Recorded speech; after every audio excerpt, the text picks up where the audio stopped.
صورت ہم پڑھ چکے ہیں کہ جس میں مسلسل خطاب ہے یا معاشر الجن والانس فبأي آلاء ربكما تكذبان، 31 مرتبہ تو یہی آیت آئی. یا یہ صورت ہے کہ جس میں ایکسکلوسیو جو ہے ان کا معاملہ آ رہا ہے. یہ بھی ہو سکتا ہے یہ کوئی اور واقعہ ہے، اور یہ بھی ہو سکتا ہے یہ وہی واقعہ جو سورہ احقاف کا ہے. وہ تو جا کر انہوں نے جو کچھ کیا اللہ تعالیٰ نے وہ خبر ہمیں دے دی ہے. اب یہاں پر حضور کو بھی وحی کے ذریعے سے مطلع فرمایا اور مزید تفاصیل آ گئی. یہ بھی ہو سکتا ہے یہ اور جنات ہو. بسم اللہ الرحمن الرحیم. قل اوحی الی انہ استمع نفر من الجن. کہہ دیجیے اے نبی کہ میری جانب وحی کی گئی ہے کہ جنوں کی ایک جماعت نے سنا. اس کو سنا؟ قرآن کو سنا. فقالوا انا سمعنا قرآنا عجبا. انہوں نے کہا ہم نے سنا ہے ایک بہت ہی دل کو لبھانے والا قرآن، یہدی الی الرشد، جو نیکی اور رشد اور ہدایت کی طرف رہنمائی کر رہا ہے. فآمنا بہ، تو ہم تو ایمان لے آئے. اس سے بھی میں نے کہا تھا یہ لمحہ فکریہ ہے. ایک دفعہ کا اجتماع ہے قرآن کا اور وہ بندے کہاں سے کہاں پہنچ گئے. آئی بندے ہمارا کیا ہے؟ ہم نے اس پانی میں قرآن کو پڑھا ہی نہیں سنائی. سنتے ہیں تو خیبر بلقسط سے بھی پڑھ رہا ہوتا تھا 5 دن میں پورا قرآن، 6 دن میں پورا قرآن، اور اشتہار دیے جا رہے ہیں. یہ ہے ہمارا ریچول. یہاں تو 20 منٹ میں ہو جاتی ہے، یہاں 30 منٹ، یہاں چلو وہاں اور سے بھی کم میں ہو جاتی ہے. وہاں چلو قرآن کا نتیجہ تو یہ نکلنا چاہیے وہ آپ کو پوزیس کر لے، جانے نہ دے. انا سمعنا قرآنا عجبا یہدی الی الرشد فآمنا بہ ولن نشرک بربنا احدا. اب ہم کبھی بھی اپنے رب کے ساتھ کسی کو شریک نہیں ٹھہرائیں گے. وانہ تعالی جد ربنا، اور یقیناً ہمارے رب کی عزت شان بہت بلند ہے. متخذ صاحبۃ ولا ولدا، اس نے نہیں اختیار کی نہ کوئی بیوی اور جوڑو نہ کوئی اولاد. وانہ کان یقول سفیہنا علی اللہ شططا، اور یقیناً ہمارا جو بیوقوف ہے بڑا، مراد یہاں پہ ہے وہی عزازیل ابلیس لعین، وہ چونکہ ہمارا بڑا بدگو ہے تو وہ جو کچھ کہتا رہا ہے اللہ کے بارے میں وہ باتیں جو ہیں وہ بہت ہی غلط تھی، شطط، خلاف حقیقت. وَأَنَّا ظَنَنَّا أَن لَّن تَقُولَ الْإِنسُ وَالْجِنُّ عَلَى اللَّهِ كَذِبًا. ہم تو اس گمان میں رہے، خوش گمانی میں کہ جن اور انسان اللہ تعالیٰ کے اوپر جھوٹ نہیں باندھیں گے، لیکن وہ بدماش تو جھوٹ باندھتا رہا. ہم نے اپنی شرافت میں اس کی بات کو مان لیا. وَأَنَّهُ كَانَ رِجَالٌ مِّنَ الْإِنسِ يَعُوذُونَ بِرِجَالٍ مِّنَ الْجِنِّ فَزَادُوهُمْ رَهَقًا. اور یہ کہ جو انسانوں میں سے مرد ہیں وہ جنات کے ان کا کی حفاظت پکڑتے ہیں. یہ ہوتا تھا ان کا طریقہ. وہ سمجھتے تھے کہ بیابان میں جو ہے جنات رہتے ہیں اور وہ ان کے جو ہے سردار بھی ہیں. تو راستے میں پڑاؤ ڈالا ہے جنگل میں، تو سب سے پہلے کہتے تھے کہ ہم اس جنگل کے، اس بیابان کے جنات کی ہم پناہ میں آتے ہیں. اب وہ سنتے ہوں گے یہ بے وقوف، یہ آدم کی اولاد، ہمارے تو جد امجد کو نکال دیا گیا جنت سے اس لیے کہ اس کو سجدہ نہیں کیا، یہ ہمیں معبود بنائے بیٹھے ہیں، ہماری پناہ طلب کر رہے ہیں. لہٰذا ان میں اور سرکشی پیدا ہو گئی اور اکڑ گئے کہ یہ انسان ہو کر یہ ہماری پناہ مانگ رہے ہیں، ہم سے طلب کر رہے ہیں پناہ. تو اس سے ان کے اندر اور زیادہ سرکشی پیدا ہو گئی. وَأَنَّهُ كَانَ رِجَالٌ مِّنَ الْإِنسِ يَعُوذُونَ بِرِجَالٍ مِّنَ الْجِنِّ فَزَادُوهُمْ رَهَقًا. وَأَنَّهُمْ ظَنُّوا كَمَا ظَنَنتُمْ أَن لَّن يَبْعَثَ اللَّهُ أَحَدًا. اور دیکھو انہوں نے بھی ایسا ہی سمجھا جیسا کہ تم نے سمجھا ہوا ہے کہ اللہ کسی کو نہیں اٹھائے گا. اس کے دو معنی ہیں، یعنی بعد سے بعد موت کوئی نہیں، مرنے کے بعد جی اٹھنا نہیں ہے، اور یہ بھی کہ شاید اب اللہ کسی اور کو رسول بنا کر نہ بھیجے. أن يبعث الله أحدا. اس لیے 600 برس بیت چکے تھے. وہ تورات سے واقف تھے جو سورہ احقاف میں تذکرہ آیا ہے. فترت وہی 600 برس جو یہ طویل ترین وقفہ تھا نبوت کا کہ کوئی نبوت کوئی رسالت دنیا میں نہیں. تو ان کو یقیناً ان سے خیال ہوا ہوگا کہ بس اب ختم ہوا معاملہ، اب کوئی اور رسول نہیں آئے گا. وَأَنَّا لَمَسْنَا السَّمَاءَ. اور ہم نے ذرا ٹٹولا آسمان کو ہم نے چاہا کچھ خبریں لے کر آئیں ذرا غیب کی. فَوَجَدْنَاهَا مُلِئَتْ حَرَسًا شَدِيدًا وَشُعُبًا. تو ہم نے تو پایا اس کو کہ بھرا ہوا ہے سخت چوکیداری سے اور انگارے رکھے ہوئے ہماری روڈ میں ہمیں کھدیڑنے کے لیے. یعنی یہ کہ ہمیں معلوم ہو گیا کہ کوئی واقعی وقت ایسا ہے، کیونکہ یہ سارا انتظام خاص طور پر جب کہ وحی نبوت آتی تھی تو اہتمام کر لیا جاتا تھا. عام حالات میں کوئی بات نہیں، روح اتر رہے ہیں فرشتے، اور یہ جو ہے یہ آگ سے کناری ہیں، کچھ نہ کچھ ان سے یارانہ گانٹھ کے کچھ نہ کچھ ان سے لے لیتے تھے. یا یہ کہ اچک لیا بلستان پر سڑا پتھر، کسی نے کوئی چیز جو ہے کہیں سے لے لی. لیکن اب جو ہم نے دیکھا ہے آسمان کو تو واقعی وہاں تو بڑے سخت پہرے لگے ہوئے، یعنی کوئی نہ کوئی وحی کا سلسلہ ہے اور نبوت آنی ہے. اور وہ نبوت ہمیں تو مل گئی، ہم جا کر سنا ہے کلام اور ہم ایمان لے آئے. وانا نمستے سوا فوجدناها مليئة شديدا والشهبا وانا كنا نقعد منها مقاعد للسمع. اور ہم وہاں بیٹھا کرتے تھے، وہاں پہ گھاٹ میں بیٹھا کرتے تھے کچھ سن لینے کے لیے. مقعد بیٹھنے کی جگہ، مورچہ جہاں پہ بیٹھا جائے، ہم وہاں پر اپنے ٹھکانے میں بیٹھا کرتے تھے. فمن يستمع الآن، لیکن اب اگر کسی نے کچھ سننے کی کوشش کی، یجد له شهابا رصدا، وہ پائے گا اپنے واسطے ایک انگارہ گھاٹ میں، میزائل پیچھا کرے گا اس کو. وَأَنَّا لَا نَدْرِي أَشَرٌّ أُرِيدَ بِمَنْ فِي الْأَرْضِ أَوْ أَرَادَ بِهِمْ رَبُّهُمْ رَشَدًا. معلوم ہوتا بہت بڑے عالم تھے یہ، تورات کے جاننے والے. انہوں نے ایک ایسی عظیم بات کہی ہے، ہمیں یہ معلوم نہیں کہ آیا زمین میں بسنے والے ان انسانوں کی کوئی شامت آ گئی ہے یا اللہ نے ان کے لیے کسی بھلائی کا ارادہ کیا ہے. رسالت آئے گی تو دو ہی نتیجے ہیں، یا کہ کوئی عذاب آنے والا ہے، اس لیے کہ وما كنا معذبین حتی نبعث رسولا، یا تو کوئی بہت بڑے پیمانے پر انسانوں کی شامت آنے والی ہے، جیسے قوم نوح، قوم ہود، قوم صالح کا حشر ہوا تھا، وہ ویسا ہی حشر ہونے والا ہے. اور یا اللہ نبی ہم نہیں جانتے اشر ارید بمن فی الارض، زمین والوں کے لیے کسی شر کا فیصلہ کیا گیا ہے، ام اراد بہم ربہم رشدا، یا ان کے لیے ان کے رب نے بھلائی کا خیر کا ارادہ کیا ہے. ظاہر بات ہے نبوت اور رسالت محمدی خیر پر منتج ہوئی ہے. وَأَنَّا مِنَّا الصَّالِحُونَ وَمِنَّا دُونَ ذَلِكَ، اور دیکھو ہمارے اندر نیک بھی ہیں، جنات نیک بھی رہے ہیں اور دوسری طرح کے بھی ہیں. بد نہیں کہا، یہ ہے حکمت تبلیغ، بروں کو بھی برا نہ کہو. ہاں دوسری قسم کے بھی ہیں، نیک بھی ہے اور دوسری قسم کے بھی ہیں. کُنَّا طَرَائِقَ قِدَدًا، ہم تھے مختلف راستوں پر جو کہ ایک دوسرے سے پھٹے ہوئے تھے. یہ قددہ جو آیا تھا نا، قدت قمیص ہو، پھٹ جانا قمیص کا. وَأَنَّا ظَنَنَّا أَن لَّن نُعْجِزَ اللَّهَ فِي الْأَرْضِ وَلَن نُعْجِزَهُ هَرَبًا، اور ہم نے یہ جان لیا کہ ہم اللہ کو عاجز نہیں کر سکتے، ہرا نہیں سکتے، نہ زمین میں بھاگ کر، اور ہم کہیں بھاگ کر زمین میں اللہ کو شکست نہیں دے سکتے، اس کی پکڑ سے نکل نہیں سکتے. وَأَنَّا لَمَّا سَمِعْنَا الْهُدَىٰ آمَنَّا بِهِ، اور ہم نے تو جب وہ ہدایت سنی، الہدا سنا، اس کی استماع ہم نے کیا، ہم تو اس پر ایمان لے آئے. فَمَن يُؤْمِن بِرَبِّهِ فَلَا يَخَافُ بَخْسًا وَلَا رَهَقًا، تو جو کوئی بھی ایمان لائے گا اپنے رب پر، اسے کوئی خوف نہیں ہوگا کہ نہ اسے کوئی نقصان دیا جائے گا، نہ اس پر کوئی زبردستی ہوگی، کوئی زیادتی ہوگی. جیسے جیسے ان کے اعمال صالحہ ہیں پورے پورے اللہ تعالیٰ ان کا اجر ان کو دے دے گا. وَأَنَّا مِنَّا الْمُسْلِمُونَ وَمِنَّا الْقَاسِطُونَ، دیکھو ہمارے اندر وہ بھی ہے جو فرما بردار ہے، وہ بھی ہے جو بے انصافی کرتے ہیں. یہ قسط کے لفظ کے ساتھ سمجھ لیجیے، جب یہ ثلاثی مجدد میں آتا ہے تو قاسط اس میں فاعل بنا، وہ ناانصاف کے معنی میں ہے.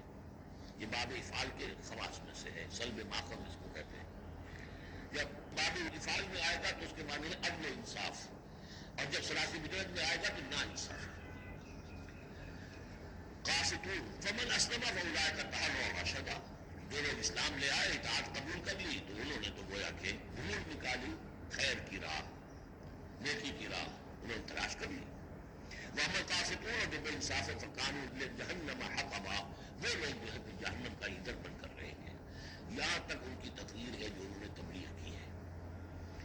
اب جو بات آگے آ رہی ہے یہ خود اللہ کی طرف سے کلام ہے.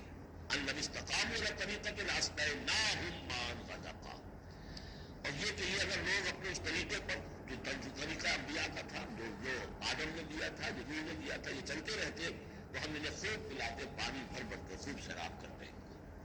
یہاں لفظ طریقت آیا ہے قرآن میں، شریعت طریقت.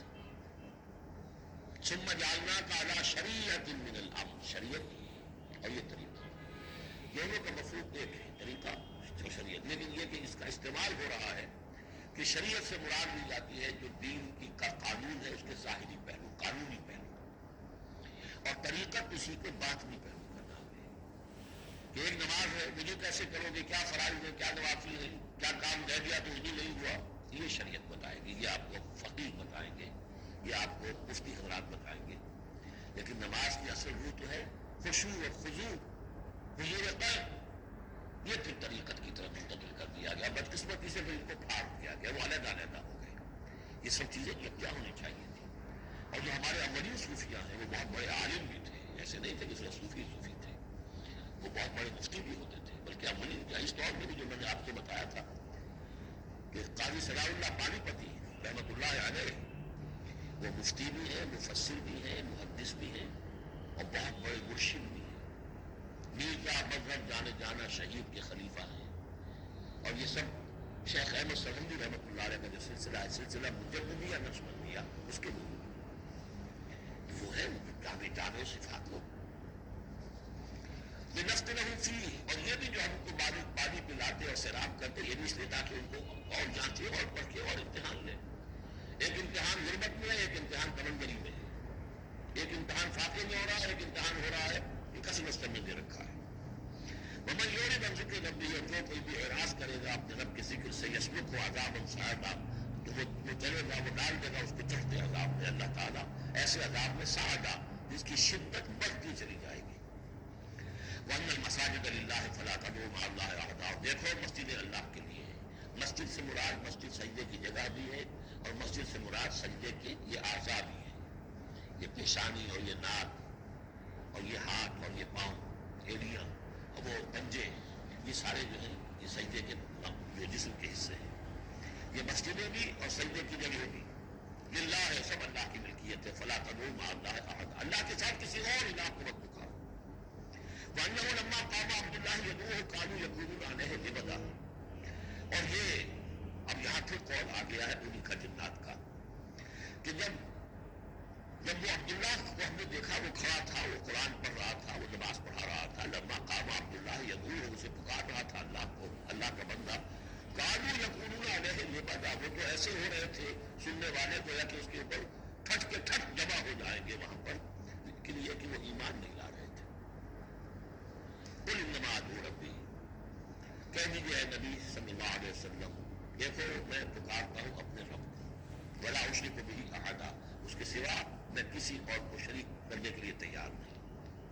قل انی لا املک لکم ضرا ولا رشدا، کہہ دیجیے مجھے کوئی اختیار حاصل نہیں ہے تمہارے لیے، نہ کسی نقصان کا اور نہ کسی راہ پر لانے کا، میں تمہیں ہدایت نہیں دے سکتا۔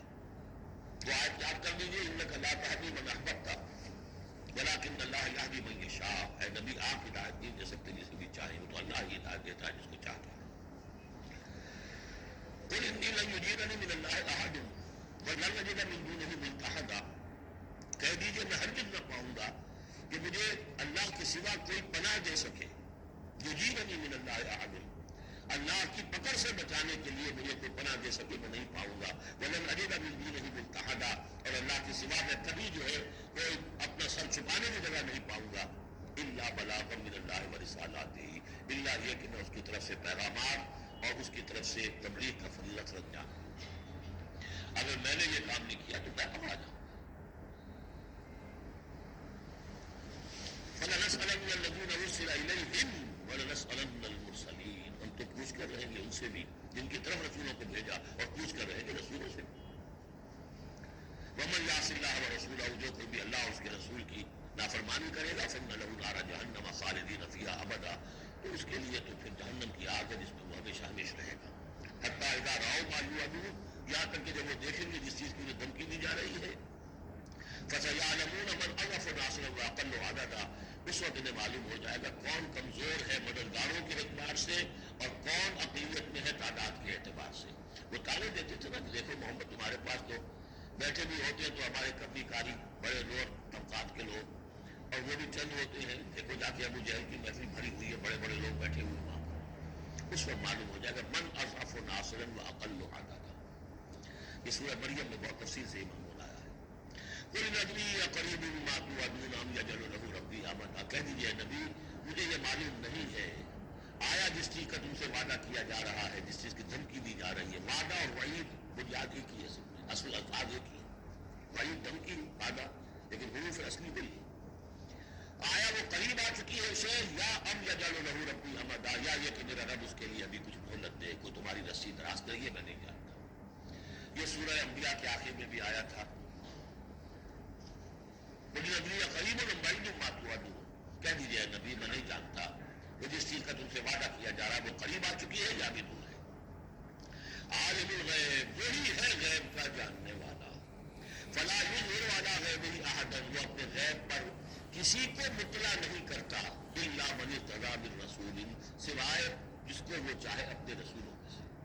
یہ بہت اہم قانون ہے قرآن کا، اور اس میں سارا مسئلہ علم غیب کا حل ہوتا ہے۔ ایک بات تو یہ کہ ہمارے جو بھی بریلوی بھائی ہیں وہ بھی مانتے ہیں، 4 باتیں وہ مانتے ہیں، 3۔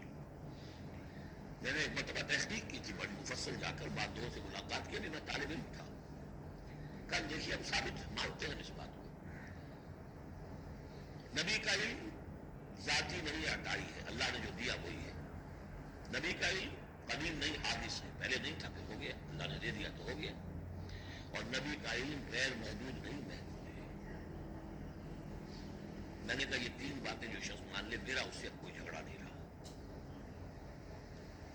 لیکن ہمارے ہاں کچھ لوگوں نے ایک ڈیفینیشن کر لی علم غیب کی، علم غیب وہ ہے جو بغیر کسی کے بتائے خود حاصل ہو جائے۔ اس اعتبار سے تو میرے پاس بھی علم غیب ہے، نہیں یعنی کسی کے پاس کوئی علم ہے ہی نہیں۔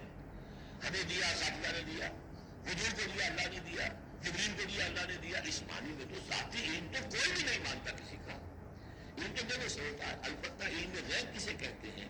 وہ چیزیں جو ہماری نگاہوں سے چھپا دی گئی ہیں، وہ عالم غیب ہے، جنت ہے، دوزخ ہے، فرشتے ہیں، یہ سب کیا ہے؟ عالم غیب۔ تو نبیوں کو تو کچھ نہ کچھ حصہ اس کا دکھایا جاتا ہے تو نبی بنتے ہیں نا، ورنہ میرے اور نبی میں فرق کیا ہوا؟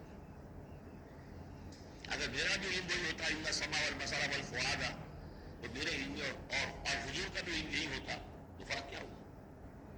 حضور نے تو اس دوسرے علم کے اعتبار سے تو صاف کہہ دیا تم عالم بامور دنیا کو، لیکن حضور کو معراج میں جنت دکھا دی، دوزخ دکھا دی۔ زمین پر رہتے ہوئے آپ نماز پڑھا رہے تھے، غالباً وہ جو کہ نماز پڑھائی جاتی ہے جبکہ بارش نہیں ہوتی، استسقاء کی نماز، اسی کے دوران اچانک ایک دفعہ آپ آگے بڑھے، لوگ حیران ہوئے کیا ہوا ہے، ایک دفعہ پیچھے ہٹے، لوگوں نے پوچھا بعد میں کہ حضور یہ نماز کا حصہ تھا، یعنی ہم بھی پوری صدا کیا کریں اس نماز کے اندر؟